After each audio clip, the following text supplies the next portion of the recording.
Welcome back. Let's look at some aspects of the history of thermodynamics.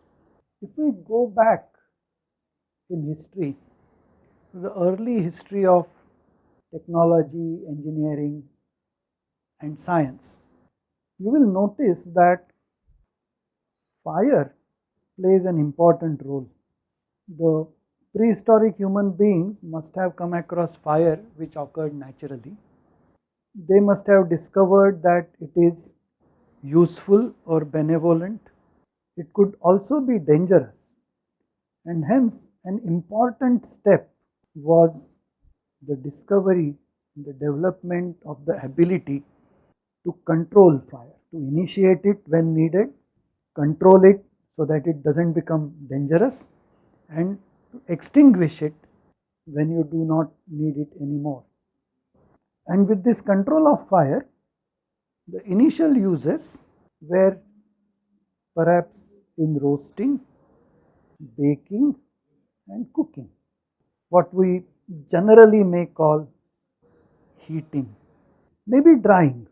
Later on, as technology progressed and we could work with metals, vessels and things like that, it was realized that fire could be used to convert water into steam, and steam could be used to produce work or deliver power. So we had heat on one side and work on the other side, and there must have been a lot of confusion between heat and the work which is produced using heat. This confusion led initially to the caloric theory of heat.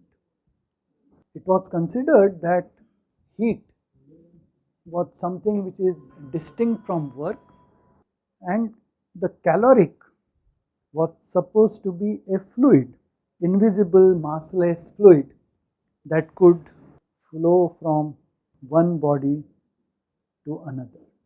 Conservation of energy was not known.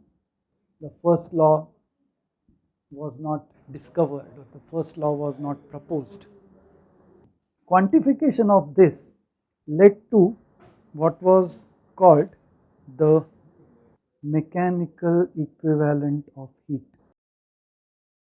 which we today know, even a school by knows, is defined today as 4.1868 joule per calorie.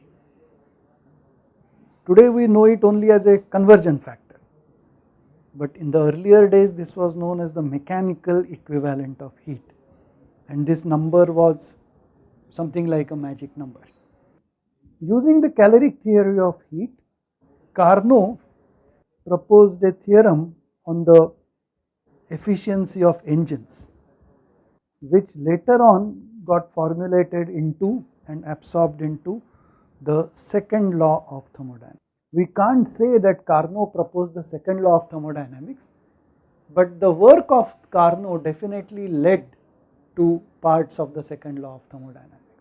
So historically, the thinking about the second law of thermodynamics perhaps started very early with Carnot. Then came Count Rumford's experiments on cannonball.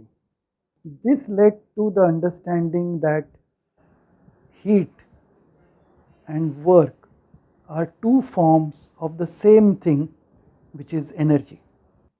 And then finally, Joule's experiments led to the ideas of conservation of energy, the ideas of first law of thermodynamics, and which finally led to the first law. Thank you.